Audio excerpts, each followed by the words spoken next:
Hello my friends, welcome to another Lissa video. Today's video is going to be for those who cook things for their family, their friends, and others that may not work with their diet, and how you can maneuver the situation to help you stay on your healthy lifestyle.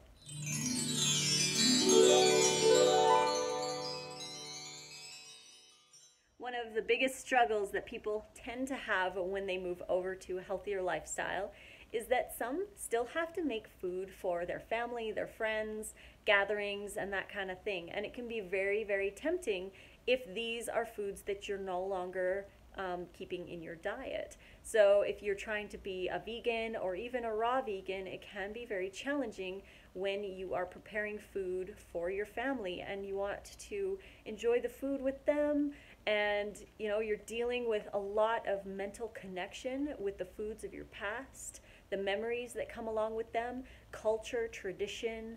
All of that stuff comes into play when we are changing over a lifestyle, and it's really difficult. Totally understand where you guys are coming from if you're having difficulties in this arena. But I have discovered about 6 tips. There's more obviously, but in today's video I'm going to address 6 different things that you can do to help alleviate the temptation that you might have if other people around you are consuming junk food or cooked food or whatever, if you aren't going to be indulging as well, and especially if you have to make the food for your family. First tip that I have is to make sure you eat enough during the day. The number one reason I think that people fall off their healthy diet is because they're just not eating enough. They're not getting enough nutrition, you're not getting enough calories, and therefore when it comes to dinner time, which is the time when most people tend to cave and give in to their cravings, is because they just haven't fueled themselves throughout the day. It can be very, very simple, and sometimes it's as easy as that to make sure that you eat enough. Some people will use 9 to 5 as an example. If you have a 9 to 5 job and you're eating lunch around 11 to noon, and then you're done work at 5, by the time you pack up it's like 5:30, get into your car, and then say you have a half-hour commute, or you have to go pick some stuff up, you have to go pick up the kids, maybe you have to run a couple errands before you get home. Most people don't get home until 6, 7, even 7:30, and then at that point they have not eaten for 6 to 7 hours, and in this range is where you actually start to get all of those cravings. And when you're driving home, all you can think about is fueling yourself, because you'll be comfortable, you'll be laying on the couch or doing whatever, and you'll be able to just eat whatever you want, and you start to get those cravings. But if you can eat, say maybe after work, or take a snack, or even eat half your lunch at lunch and then the other half before end of work, if you're able to do that, again, it totally depends on your life situation, but you don't want to go long hours between eating. It doesn't matter what diet you're on. If you skip meals, if you undereat, then you are going to have cravings. It's just how the body is. The body craves energy. So we're going to look for the things that give us pleasure, and we're going to look for the things that give us a big dopamine rush, which tend to be processed foods, very calorically dense foods like animal products, cheese, potatoes with oil on them. These are all things like French fries. These are all things that create a really big dopamine rush in our head, and we just feel so good after, because it's like a drug. We get this dopamine rush. So we want to make sure that we eat enough during the day so that you are well prepared to make good, healthy choices when it comes to dinner time. I have always been told that, oh, Lissa, you must have such amazing willpower to be raw vegan for almost 5 years. And I'm like, I did not have good willpower back in the day. I ate literally anything I could get my hands on because I had given up basically on life, really. And I was eating bags of Doritos for breakfast and energy drinks like crazy, and I would still cave at dinner time because I was in this cycle of addiction. So I don't have very good willpower. The reason I am able to stay raw is, I think, twofold. Number one, I eat enough. I make sure that I eat throughout the day. And if I ever do skip a meal and I start to get cravings, I know exactly why I have those cravings, because I didn't eat enough. So I have to make a conscious decision to have a big raw salad, and it fixes the problem. And the second reason would just be my reasons for doing what I'm doing. I have to stand strong in my beliefs because I'm staying true to myself. I don't want to cheat myself out of what I believe would be the healthiest diet for me. So I do make those decisions based on that as well. But staying full is by far way better than willpower. It's kind of like the best weapon that you can have against cravings is to stay full. So make sure you eat enough during the day, get all of those nutrients in early on and throughout the day, and don't go too long between meals before you start craving, because this is really going to help make positive decisions at dinner time. The second thing that I would say will be really beneficial for those who are making a meal that they don't want to be tempted by would be to take about 2 or 3 minutes. It really doesn't take a lot of time.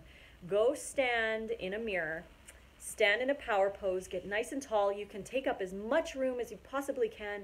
Look at yourself and say, I am strong. I am making these decisions for myself.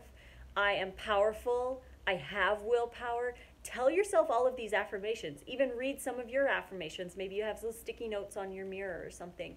Reread all of those and really center and focus yourself on your goals. And make sure that you stand in those power poses, because that's why they're called power poses, because they bring so much power to you. And even if you don't want to do that, maybe sit and meditate for 5 minutes and really focus the mind on what your goals are. And your family may not be where you are in your book, but that doesn't mean that you have to fall into the temptations that you don't want to be indulging in. So take that time to meditate, to stand in your power poses, give yourself a little pep talk, and this should help you with the strength you need to get through the dinner prep. The third tip is something that has helped me a lot in the past when I've had to make food for other people, is to make my meal first and start eating it. As a raw vegan, my salads tend to be pretty massive. So if I was to have my salad ready at the same time as everybody else's stuff, I would probably still remain at the table eating my salad after everyone else was done. So it is a nice bonus for me to be able to get eating my salad before everybody else even gets a chance to start. This in turn helps to fill you up, and it keeps your mouth busy while you are preparing meals for other people. You can basically get 2 bonuses with this. You get to get a head start on your giant salad, and you get to keep your mouth busy. And you're feeling great because you're hydrating yourself. You made a good decision because you started eating your salad first, and it's very distracting. You've got different flavors in your mouth, and you're constantly chewing. So your mind is kind of like, oh, I guess I'm just chewing, which is fine. Which leads me into the 4th tip, would be to remember that around 80% of the enjoyment of a meal is the smell alone. So we love the smell of some foods. And there are some foods that I still really enjoy the smell of, like sauteed mushrooms and onions. Oh my gosh, it's so delicious to smell that. But I no longer connect it with food, I guess. Like, I know it's food, but I don't connect it with the desire to consume it. So when I go for a walk and I walk by a restaurant, it smells really good. Maybe there's some marinara pasta going on or something like that. I'll just give a really big whiff. I just smell all day long, and I tell myself I just enjoyed 80% of that meal. I don't have to indulge in it. I maybe already had a big raw salad and I've got all my calories, and just because something smells good doesn't mean we have to block off the enjoyment of actually just smelling everything, right? We don't need to feel guilty that we might want what was in there, but most of the time we just want it because we have a connection with it. It smells good, and we remember eating foods that smelled and tasted like that smell. So it's connected with past, it's connected with good times, and we want to have a little bit of it. But when you're cooking for your family and friends and it's foods that you choose not to put into your body, just enjoy the smell of it. You don't have to feel guilty about enjoying the smell. If you're eating your own salad or you're eating your own vegan meal and you're smelling other people's stuff, then at least you're getting that benefit of enjoying the smell of their stuff. And you are still taking good action on yourself and making those good choices for you. Tip number 5 would be to ask them to taste test for you. You don't need to taste their meals if it's going to trigger food addictions or the desire to give up everything that you've been doing just to eat this one meal. And like if you're making pizza for somebody, maybe ask them to taste the pizza and see if it's good, because they're the ones that are going to be eating it, not you. So get them involved, especially if you're cooking for kids. Get them in there and have them taste it and see if they like it. If they want to add any extra spicy or whatever, then you can work with them on that front, so you don't have to end up tasting and triggering any cravings if you do have issues with food addictions. And the last tip would be that most of us just want to chew together.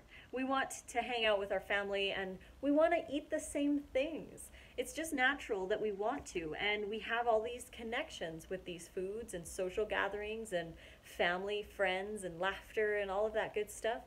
But if you want to incorporate your family into your lifestyle, I highly recommend making extra of your salad and your vegan food and sharing it with the rest of the family.